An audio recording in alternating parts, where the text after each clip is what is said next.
Graças a Deus. Bom, quando nós pensamos em trazer a palavra do Senhor nesta noite ao povo de Deus, nós não tínhamos noção que todos nós estivéssemos tão alinhados com o que o Senhor colocou em nosso coração, a partir do Salmo 46. Ele já foi lido, já foi apresentado, um pouco da sua história, e também já foi cantado aqui, quando Lutero, lá na Reforma, 505 anos atrás, compôs o hino Castelo Forte. Então, o Salmo 46 hoje será por base para a nossa meditação sobre o tema Aquietai-vos, aquietai-vos. Então, antes de lermos a palavra do Senhor, dá uma respirada aí, dá? Porque ultimamente eu estou vendo que o povo não está respirando. Está difícil para respirar, não está? Então dá uma respirada aí. Legal? Tudo bem agora? Então tá. Se você conhece a pessoa que está do teu lado ou não conhece, fala assim, ó, calma, está dando certo. Está tudo certo. Tem nada errado. Está tudo certo, gente. Quem falar diferente para você, levanta esse dedinho, levanta o outro dedinho, faz assim e diga, afastai.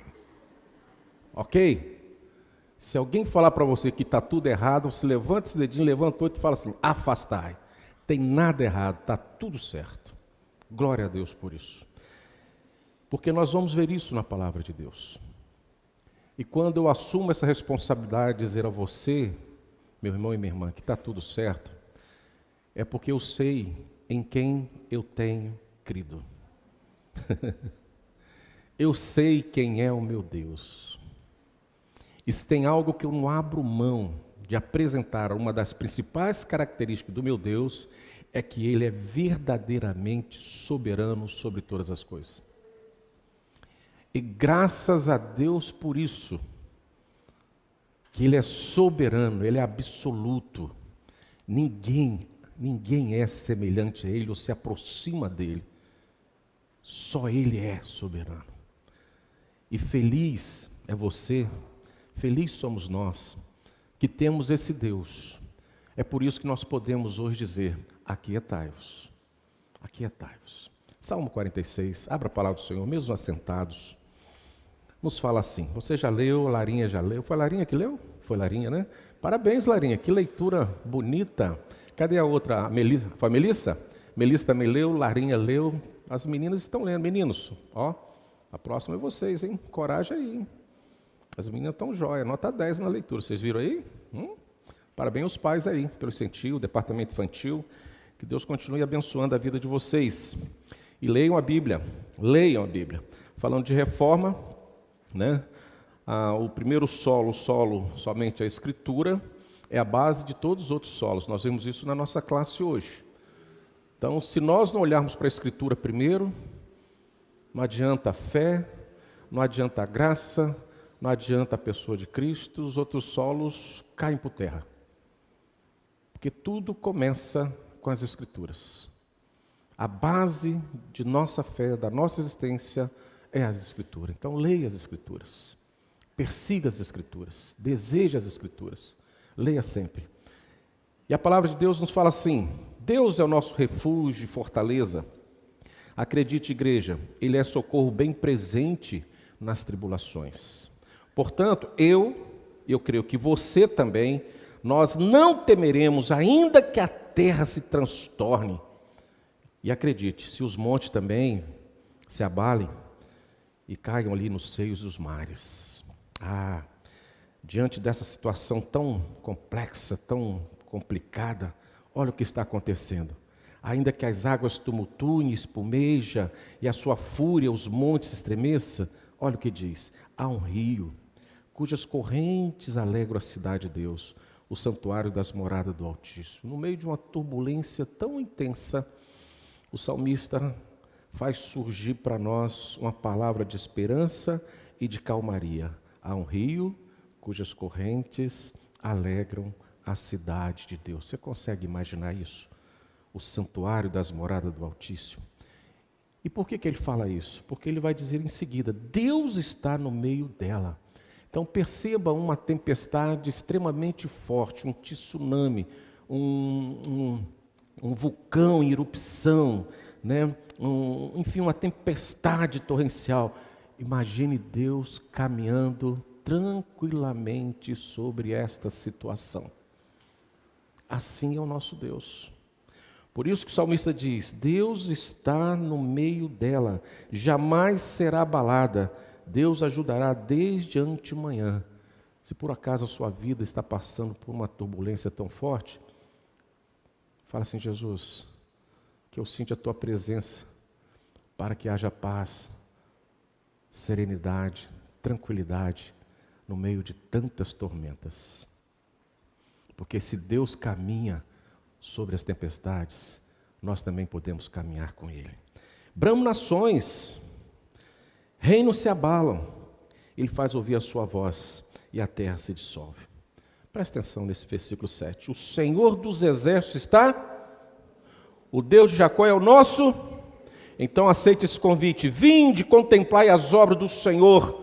Agora acredite que assolações efetuou na terra.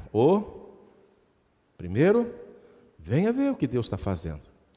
Tudo que você está presenciando e sentindo, quer seja na natureza, quer seja na questão política do país e do mundo, é Deus que está promovendo. É Deus que está promovendo. Às vezes nós achamos que Satanás é que está fazendo o que quer. Satanás está nas mãos do Senhor. E ele faz o que Deus manda ele fazer. Mesmo que Satanás venha pedir, ele só faz se Deus autorizar. Esse é o nosso Deus, que tem o controle perfeito de todas as coisas. Lembra que eu falei no início? A minha alma, a minha vida está em paz, porque o meu Deus é soberano. Ele é tremendo. E olha o que acontece. Ele põe termo à guerra. Ou seja, se primeiro ele controla toda a natureza, agora ele controla todos os seres humanos, todos os reis, todos os reinos. Ele põe termo à guerra até os confins do mundo, quebra o arco, despedaça a lança, queima os carros no fogo. Aí ele fala para você e para mim: aquietai-vos, calma, fica tranquilo. E sabei que eu sou Deus. Sou exaltado entre as nações. Ele mesmo diz isso. Eu sou exaltado entre as nações. Sou exaltado na terra. E ele nos tranquiliza no versículo 11, dizendo: o Senhor dos exércitos está conosco. O Deus de Jacó é o nosso refúgio. Espero que você não tenha dúvida de saber que Deus está no controle de todas as coisas. Então, aquietai-vos. Senhor Jesus, a tua palavra é lida para o teu povo. E agora o teu povo precisa ouvir a tua voz. Eu sei que o Senhor pode fazer isso. Eu sei que o Senhor conhece cada coração aqui presente. Aqueles que estão em suas casas, aqueles que vão ouvir essa mensagem mais à frente um pouquinho. O Senhor sabe exatamente como os corações estão e vão estar. Mas que nesta noite, Deus, ao ouvir a tua voz, possamos obedecer o Senhor e nos aquietarmos diante do Senhor, sabendo que o Senhor é exaltado entre as nações e na terra, sabendo que o nosso Deus é o Deus dos exércitos, é um Deus que é o nosso socorro e também refúgio. Mas precisamos ouvir a tua voz. Então nos alimente nesta noite, em nome de Jesus. Amém. Aquietai-vos. Salmo 46 já começa dizendo: quem é o nosso refúgio? Quem é a nossa fortaleza? Nas horas mais complicadas e complexas das nossas vidas. Podemos dizer, nas verdadeiras tribulações da nossa existência, aonde as circunstâncias trazem o temor, o medo, o receio, rouba a nossa paz, tira o nosso sono. E quem sabe, gera até inimizade. Aquele que era seu amigo, talvez hoje não seja mais. Aquele que era seu irmão, que orava com você, talvez hoje não ora mais. Talvez aquele que cantava e glorificava ao Senhor, hoje também não faz mais isso. Deixou de fazer. As turbulências, agitações, os problemas, as circunstâncias que estão vindo sobre nós, que estão presentes sobre nós, têm roubado a nossa paz e a nossa tranquilidade. Mas eu creio que ninguém escolhe certas circunstâncias para enfrentarmos na vida. Eu confesso que eu não amanheço falando assim, Senhor, manda os problemas que eu estou pronto para resolvê-los. Eu não acordo assim. Ao contrário. Se o Senhor achar graça das minhas orações matinais, é sempre, Senhor, que esse dia tenha paz, calmaria. E toda hora que o celular toca ou aparece aquela sineta de uma mensagem, eu falei, Senhor, que seja boa notícia, em nome de Jesus. Eu já faço assim. Eu quero boas notícias. Eu quero não ter problemas durante aquele dia. Mas também eu não posso começar um dia tendo receio daquilo que porventura virá sobre nós. Eu não posso dar sinais de fraqueza e de medo no início do meu dia, da minha caminhada, de repente pensando em alguma coisa que virá sobre nós e que poderá roubar toda a nossa paz e tirar a nossa alegria naquele dia. Eu não posso pensar que isso será algo mais forte do que a vontade de estar vivendo aquele dia diante do meu Deus, independente das circunstâncias que porventura o Senhor nos apresentar durante aquele dia. Porque eu sei que mesmo que eu esteja nos pastos verdejantes, ou diante de alguma agitação, de umas circunstâncias de extremas tribulações para a minha vida, eu sei que o meu Deus é o mesmo, e Ele estará comigo para todo o tempo. Então, quando vem as situações difíceis, não dá para dizer para ela assim, volte outro dia, hoje eu não te quero mais. Me poupe hoje. Hoje eu não te quero. Ou quem sabe dizer, como alguns irmãos, está amarrado, eu não quero isso hoje, está amarrado, em nome de Jesus. Ou então está repreendido em nome de Jesus. Não há como dizer isso para as nossas tribulações. Vão vir, vão acontecer, vão estar presentes. Mas é exatamente nessas horas mais complexas, difíceis, que porventura estivermos vivenciando, é que a promessa de Deus, a promessa de vitória de Deus, se apresenta em nossas vidas. Não porque as tribulações vão deixar de existir, não, verdadeiramente não. Mas é porque no meio da tribulação a presença de Deus é percebida. Por isso que a vitória acontece. Algum tempo atrás eu encerrava os cultos aqui dizendo uma frase assim, vitória não é a ausência de dificuldades. Vitória é a certeza da presença de Deus na dificuldade. Olha que coisa bonita. Então nós cremos nisso. Então a palavra de vitória não é a do livramento da circunstância, mas é quando nós percebemos que Deus é refúgio e fortaleza no meio da dificuldade pela qual vivenciamos. Senão, irmãos, como é que nós ficaríamos e enxergaríamos aqueles jovens que foram jogados nas fornalhas acesa 7 vezes mais para exatamente ser o fim deles, como disse Nabucodonosor. E ele disse a Nabucodonosor, se Deus quiser, nos livrará.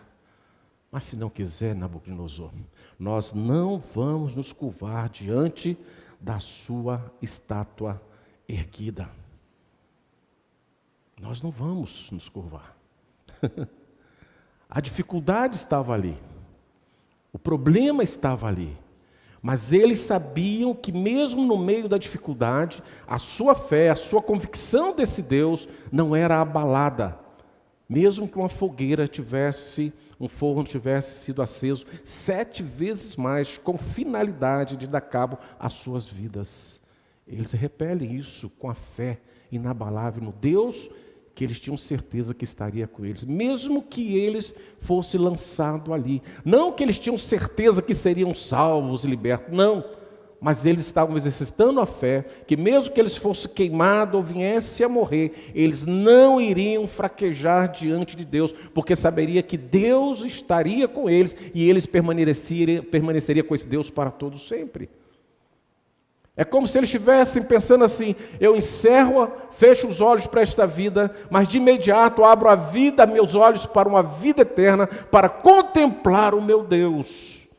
Mas quis Deus, nesse momento, fazer com que uma fornalha acesa 7 vezes mais, que sucumbiu àqueles algozes que lançaram aquele jovem na fogueira, não o chamuscasse. Pelo contrário, o rei viu, ao invés de 3, 4 na fornalha, caminhando, passeando. E ele mesmo testemunha, o quarto tem um aspecto de um Deus. Glória a Deus por isso. Por isso que nas nossas dificuldades, quando nós somos provados e temos certeza que Deus se faz presente, as pessoas olham para nós e nos vê de uma forma diferenciada, numa fé inabalável, numa certeza de algo que eles não conhecem, mas que nós sabemos e acreditamos e que vamos vivenciar. Deus nos livrou, mas eu creio também, irmãos, que nem sempre é assim. Pois muitos homens, muitas mulheres, na história do cristianismo, que testemunharam de forma fervorosa e viveram tempos difíceis e não negaram a Cristo, foram e tiveram seu sangue derramado nas perseguições. A Bíblia registra o que acontece com o diácono Estevão, apedrejado até a morte. Apedrejado até a morte. O que não falar do próprio Jesus Cristo, onde o seu sangue foi derramado na cruz por mim e por você. Mas o que nos leva então a suportar as tribulações e as perseguições é a certeza da presença de Deus, do cuidado de Deus, do agir de Deus, de que Ele tem verdadeiramente nos segurado as nossas mãos e caminhado conosco em todo o tempo da nossa existência. É a prática verdadeira do que Davi diz no Salmo 23, ainda que eu ande pelo vale da morte, ainda que eu ande, eu não tenho temor, porque eu sei quem está comigo em todo o tempo. Há uma promessa de vitória sobre o último inimigo, que é a morte. Se por um acaso tivermos que enfrentar a morte, quer seja mediante uma perseguição, quer seja mediante uma enfermidade, quer seja mediante um acidente, eu sei que eu serei vitorioso sobre ela. Isso tem que trazer paz ao meu coração, convicções de que Deus tem o controle de todas as coisas, sobre tudo. E tudo aquilo que porventura os seus olhos possam estar vendo e contemplando e ameaçando a sua vida, ou a minha vida, ou a nossa vida, ou a existência do povo de Deus, acredite, Deus tem o controle de todas as coisas, e Ele está agindo. Quando nós lemos o Salmo 46... e quando nós estudamos e percebemos as circunstâncias que ele foi escrito, Calvino faz um comentário muito interessante. Diz que este momento que o Salmo foi escrito é o momento em que Jerusalém se vê cercada pelo exército de Senaqueribe, e as esperanças do povo ali desaparecem, porque o fim parecia ser iminente, certo, naquele momento da história para com o povo de Deus. E eu peço a você para acompanhar essa história, que está lá em 2 Crônica, capítulo 32, de 9 a 23. E eu queria fazer uma breve exposição desse texto, para que nós pudéssemos conhecer e saber que nós, como povo de Deus, precisamos nos aquietar diante do Senhor, independente dos momentos e das situações que porventura estamos vivenciando, a saber que Deus cuida de nós, e Deus tem interesse em cada um de nós, em nos proteger e nos guardar. Ser de fato o nosso socorro bem presente em toda e qualquer tribulação.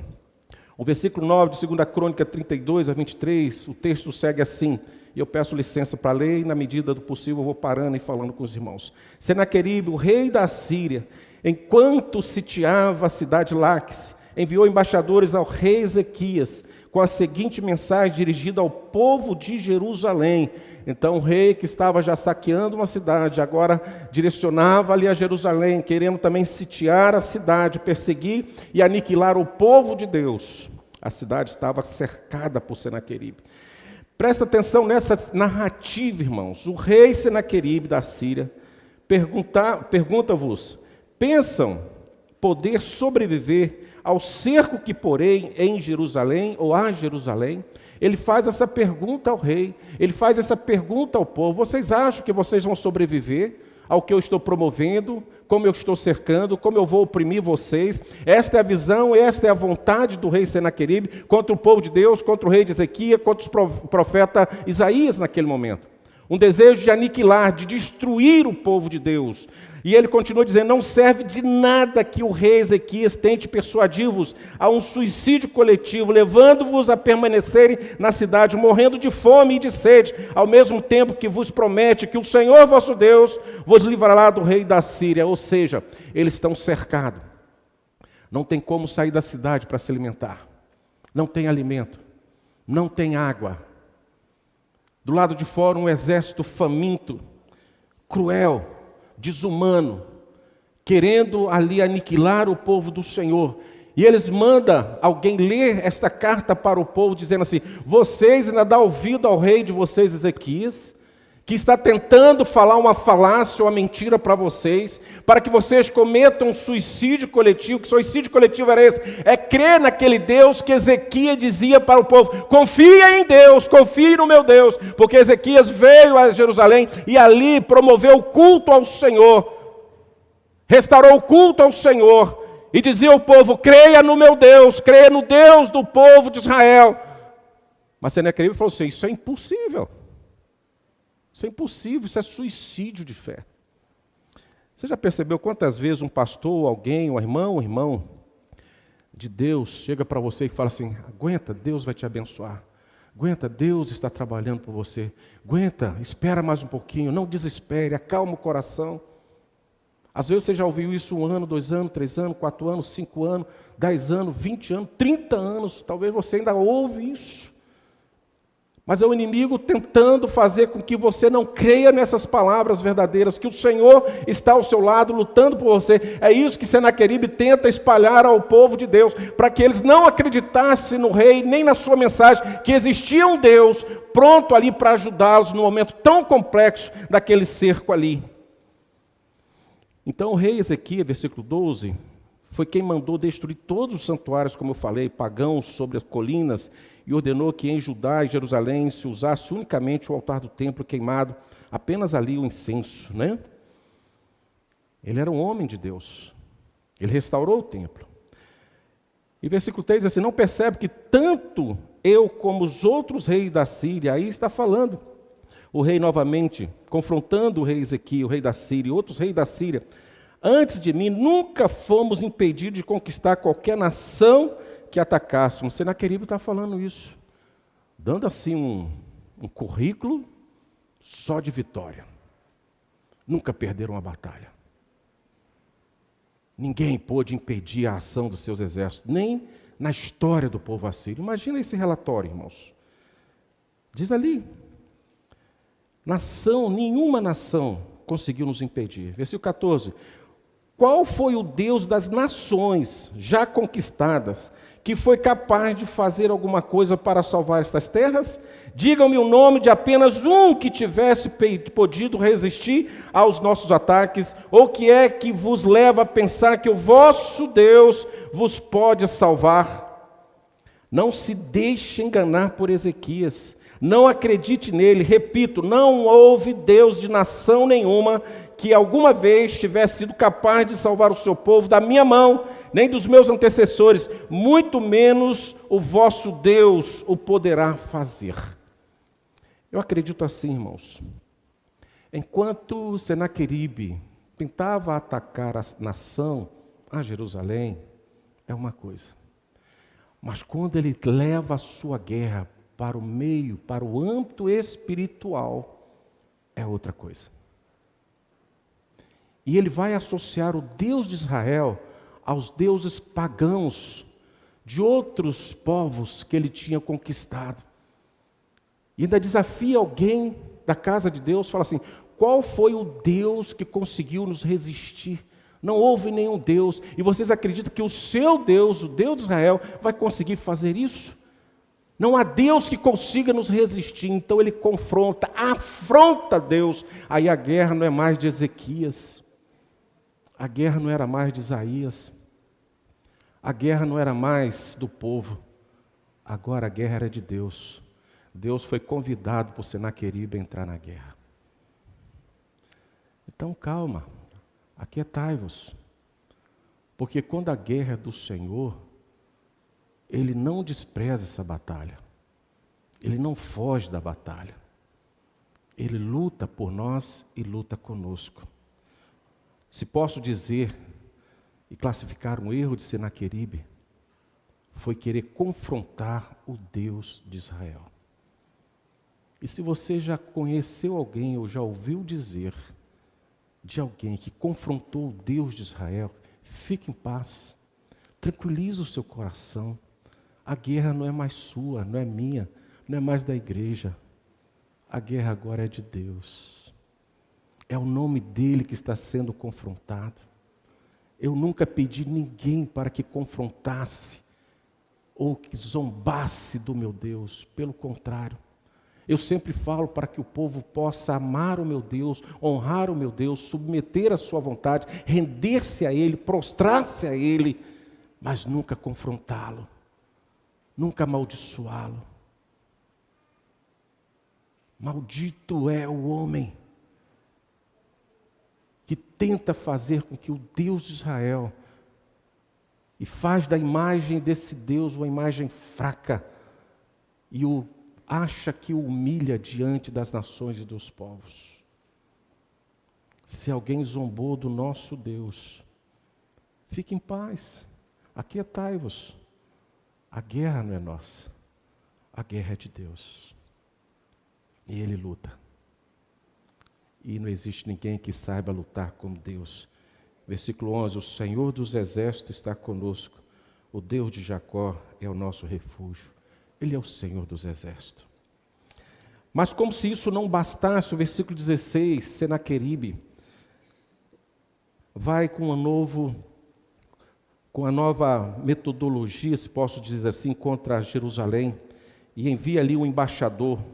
E esse embaixador vai falar com desprezo, versículo 16, pelo Senhor Deus e pelo servo de Deus Ezequias e com todos aqueles insultos. Aí ele começa a insultar a Deus, começa a insultar Ezequias, começa a insultar Isaías. Aí ele abre, Deus vai dando a corda a Satanás, Deus vai dando corda à língua dos homens maus, dos ímpios. Fala boca, fala mal, venha, zomba de mim, pode falar mal, diga que eu não existo, diga que eu estou morto, diga que eu não tenho força, diga que eu não sou nada, pode falar, eu autorizo a falar.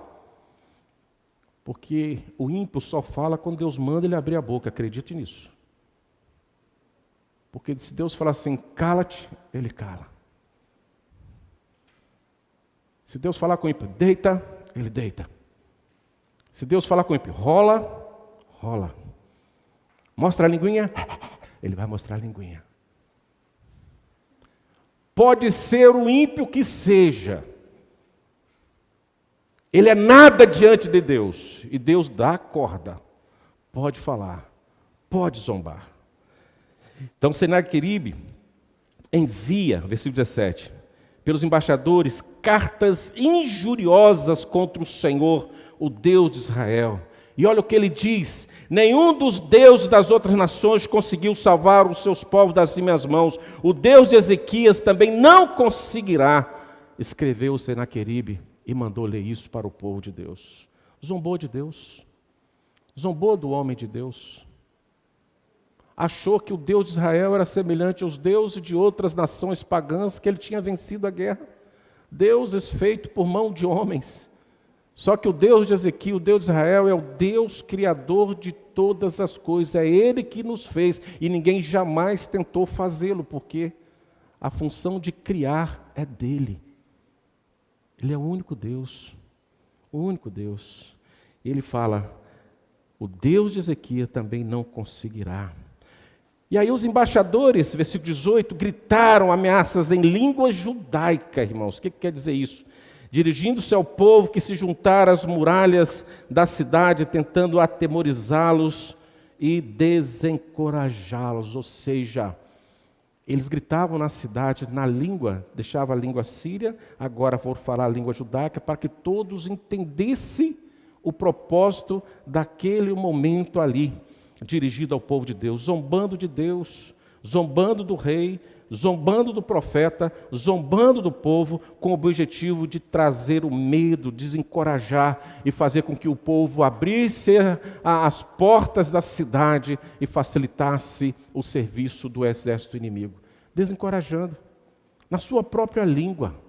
Ou seja, todo o intuito, toda a vontade, toda a estratégia de Senaqueribe, ele vai usar de tal forma para conseguir vencer o povo de Israel. Mas diz o texto, versículo 19, falava do Deus de Jerusalém como se tratasse de um simples Deus pagão, de um ídolo feito por mãos de homens. Olha como Senaqueribe falava de Deus, na língua judaica, profanando. Você já ouviu alguém falar mal do nosso Deus na nossa língua mesmo? No bom português?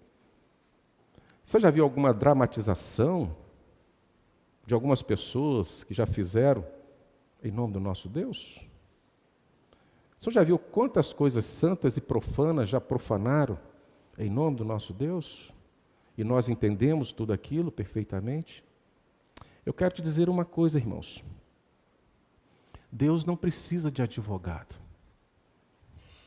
Você não precisa defender Deus. Você precisa obedecer a Deus e confiar em Deus. Porque o mais Ele fará. Ele é Deus. Ele é Deus. Quando você vê alguém zombando desse Deus, a semelhança de Senaqueribe, meu irmão, descansa no Senhor, aquietai-vos. Quando você vê alguém ameaçando o povo de Deus, como Senaqueribe, fique na paz, tenha tranquilidade no seu coração, aquietai-vos. Quando você vê alguém ameaçando a igreja, fique em paz, aquietai-vos. Não foi diferente na época de Ezequias. Não foi diferente o que falaram de Deus. Não foi diferente o que falaram, a zombaria do povo de Deus, da cidade santa de Deus. Não está sendo diferente. Porque a artimanha maligna é Ctrl-V, Ctrl-C. Não há novidade. É sempre as mesmas coisas. É sempre uma tentativa de fazer com que o povo de Deus desista de servir a Deus e de louvar o Senhor. Assim ele tentou, dentro dos muros de Jerusalém, desanimar o povo de Deus, falando mal de Deus, falando mal do seu rei, que temia o Senhor, que restaurou o culto ao Senhor. Até então, só Senaqueribe que fala. E o povo ali oprimido, aprisionado, sitiado. Falavam do Deus de Jerusalém como se tratasse de um simples Deus pagão, de um ídolo feito por mãos de homens. Eu costumo sempre usar um ditado popular, não é muito bonitinho não, mas às vezes serve, que diz assim, que o cachimbo deixa a boca torta. É verdade isso? Eu não sei, eu nunca usei cachimbo. Apesar que a minha boca é um pouco torta aqui, né?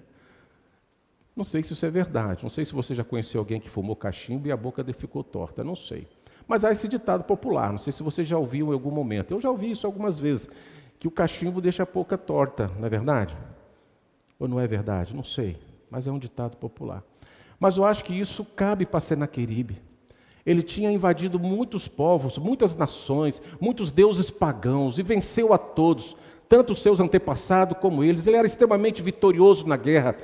Um exército ferrenho, violento, covarde, mesquinho. Assim como o texto nos revela, ele era dotado de vários esquemas de guerra, até com palavras ele sabia guerrear, como estava guerreando aqui contra o povo de Deus. Então, quando ele chega em Jerusalém, ele já chega com a boca torta. Aqui também eu vou ganhar. Aqui é um Deus pagão que está aqui. Esse Deus de Jerusalém é igual aos outros deuses que eu já venci. Então aqui eu vou falar mal deles, eu vou escrachar esse Deus, porque eu sou poderoso, eu sou rei, eu sou forte, eu tenho o maior exército, eu posso todas as coisas. A boca dele estava torta, e ele achou que a mesma estratégia daria certo em Jerusalém. Só esqueceu que Jerusalém é a cidade santa, é a cidade do Deus vivo. É a cidade do povo de Deus vivo. É a cidade onde Deus habita, onde Deus se faz presente, onde o povo se apresenta e o adora em espírito e em verdade. Deus tem um carinho, tem uma intimidade, tem uma particularidade com Jerusalém, de forma tremenda, conhecida como cidade santa, cidade de Deus. Deus não iria deixar essa cidade sozinha. O rei Ezequias, quando ouve isso tudo, o rei Ezequias, versículo 20, e o profeta Isaías, filho de Amós, olha só o que eles fizeram, irmãos. Clamaram em oração ao Deus do céu. Ele falou, é assim, Senaqueribe, eu vou apresentar a você o meu Deus. Eu vou apresentar a você e ao seu exército o meu Deus. É verdade, está difícil a vida aqui dentro de Jerusalém. Comida pouca, água quase nada, povo debilitado, um povo enfraquecido, adoecido, porque estava sitiado. Pessoas estavam apavoradas, sem dormir, com medo, com receio. Uma situação interna complexa, difícil, mas é este povo que estava nas mãos de Deus. Aquietai-vos. Ezequias foi para o joelho. Isaías foi para o joelho. O texto não narra a oração de Ezequias e de Isaías. O texto só narra que Deus ouviu e veio em resposta. Mas se vocês me permitirem, quando eu vou lá no Novo Testamento e vejo João diante de Jesus, ali, quando o samaritano, tinha uma celeuma com os judeus e recusaram ali uma situação com Jesus, ele falou assim, Jesus, desce fogo, queima esse povo todo aí. Queima ele, Senhor. Se João, que era o discípulo do amor, pediu para que descesse fogo sobre o samaritano, eu fico imaginando o que Ezequias e Isaías oraram pedindo a Deus contra Senaqueribe. Eu não sei. Mas não era algo muito longe disso, não. Queima, Senhor. Senhor, mostra para ele, se apresenta para ele com a sua ira santa. Desce com fogo, que a sua espada venha e corta ele. Porque às vezes nós queremos ensinar Deus a trabalhar. Você já pensou nisso nas suas orações? Quantas vezes você até quer ensinar Deus a ser médico. O irmão está doente, Senhor, vai lá na carne, fere, Deus, faz assim, vai no tumor, tira, Senhor. Você quer ensinar Deus a ser médico. Você quer ensinar Deus a ser rei dos reis. Você quer ensinar Deus a usar a espada contra os inimigos. É nosso isso aí. Às vezes nós oramos assim. Até saímos aliviados depois da oração. Falei tudo que eu tinha que falar com Deus. Agora, espera para ver. Não é assim? Eu não sei o que Isaías orou, o que Ezequias orou. Mas não está muito distante do que nós estaríamos orando em situação tão extrema como esse. Pedindo ao Senhor que nos socorresse e nos livrasse verdadeiramente dos inimigos. Que os destruísse. Olha o que acontece, irmãos, quando alguém convida Deus para a guerra. Olha o que acontece quando alguém zomba de Deus. Olha o que acontece quando alguém acha que o povo de Deus não tem Deus. Que nós estamos aqui tentando levar cada um de vocês, como Senaqueribe diz, a um suicídio espiritual coletivo. Não. Quando nós chegamos para o povo de Deus e falamos, aquietai-vos e vamos esperar a ação do nosso Deus, porque eu sei que Ele é soberano e Ele virá e vai lutar em nosso favor e vai nos dar as vitórias. Mesmo que tenhamos que em alguns momentos chorar e sentir dores, mas lá no final será grande a nossa alegria e o nosso prazer em Cristo Jesus. Convido a você a ver a resposta do Senhor, verso 21. Em resposta, o Senhor enviou um anjo que destruiu o exército assírio com todos os seus oficiais e generais. Eu chamo a atenção para essa particularidade. Deus pegou do cabeça, não pegou do soldado raso, não. Não pegou daquele sentinela, não. Pegou do chefe, dos príncipes, dos valentes, daqueles que batiam no peito e dizia que ia acabar com Deus de Israel, com Ezequias, com o povo do Senhor, que afrontava o povo do Senhor. Pegou de cima embaixo o anjo do Senhor, com todos os seus oficiais e generais. Senaqueribe foi obrigado a regressar, enviou um anjo que destruiu todos eles. Senaqueribe foi obrigado, veja bem, querido, Deus não destruiu Senaqueribe, mas destruiu todos os seus homens fortes, os seus valentes. O humilhou diante de um povo faminto, de um povo que estava com medo, amedrontado, sedento. Um povo que achava que a morte era a maior verdade da sua existência naquele momento. E Deus vem e transfere a morte, que seria quase certa, dentro das muralhas, dentro do arraial do seu povo, e transfere essa morte para fora do arraial, e começa a pegar os valentes, os homens mais fortes, os homens mais habilitados para a guerra, e os destrói, os seus príncipes, humilha a tal ponto no campo de batalha, que não resta outra coisa, Senaqueribe, a voltar de cabeça baixa, com vergonha para a sua casa, para a sua terra. E olha o que acontece, querido, quando entrou no templo do seu Deus, o Deus pagão, os seus filhos mataram-no ali mesmo. Brinca com Deus, brinca com Deus.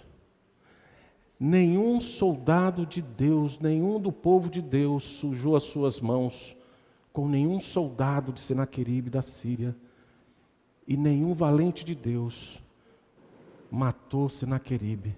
Quem o matou foram seus próprios filhos, porque não suportaram a vergonha que passaram, porque zombaram de Deus, zombaram do povo de Deus, falando que não existia Deus que o pudesse livrá-lo de suas mãos, e ele morre dentro do templo do seu Deus pagão, pelas mãos dos seus filhos. Brinca com Deus, zomba de Deus, inimigo, você vai experimentar a ira de Deus. Zomba do povo de Deus, maltrata o povo de Deus, humilha o povo de Deus, você vai experimentar a ira do nosso Deus. Aquietai-vos, porque o nosso Deus é o Deus da guerra. E olha o que acontece, queridos. Foi assim que o Senhor salvou Ezequias e o povo de Jerusalém. Ufa! E houve paz na terra. 23. A partir de então, o rei Ezequias tornou-se muito respeitado entre as nações vizinhas. Muitos estrangeiros traziam valiosos presentes a Jerusalém para oferecer ao Senhor e também ao rei Ezequias. Ficou famoso ele sem pegar na espada. O seu exército ficou tão valorizado na época sem lutar, porque Deus fez isso por ele. Eu quero te dizer uma coisa nesta noite, irmãos. Aquietai-vos e sabei que o Senhor é Deus. Foi Ele que nos fez, dele nós somos ovelha do seu pastoreio. O meu pastor é o retrato do Salmo 23. E tomara que seja o seu pastor também. Porque ele vai saber cuidar de você em toda e qualquer situação. E não vai permitir que os nossos inimigos venham sobre nós e venham provocar desânimo, tristeza, para nos fazer desistir do nosso Deus. Então, aquietai-vos, permanecei firme. Permanecei firme. Porque o Senhor dos Exércitos é por nós e luta por nós. E nós vamos, se não nesta vida, em algum momento na eternidade, nós vamos saber tudo que Deus fez por nós. Assim, a semelhança que Ele fez ao rei Ezequias, ao profeta Isaías, a Jerusalém e a todo o povo de Deus, lutando e lhe dando a vitória. Amém? Então, aquietai-vos, só isso. Respira de novo. Respira. Aí fala assim, glória a Deus. É isso. Olha, outra coisa, não abaixa a cabeça não, tá? Com a cabeça em pé. Não temos de ter vergonha de nada. E nós que verdadeiramente não devemos nada. E nós que verdadeiramente não somos inocentados. porque alguém pagou por nós toda a nossa dívida. Então não tenha vergonha, porque nós somos de fato inocentes em Cristo Jesus. Amém?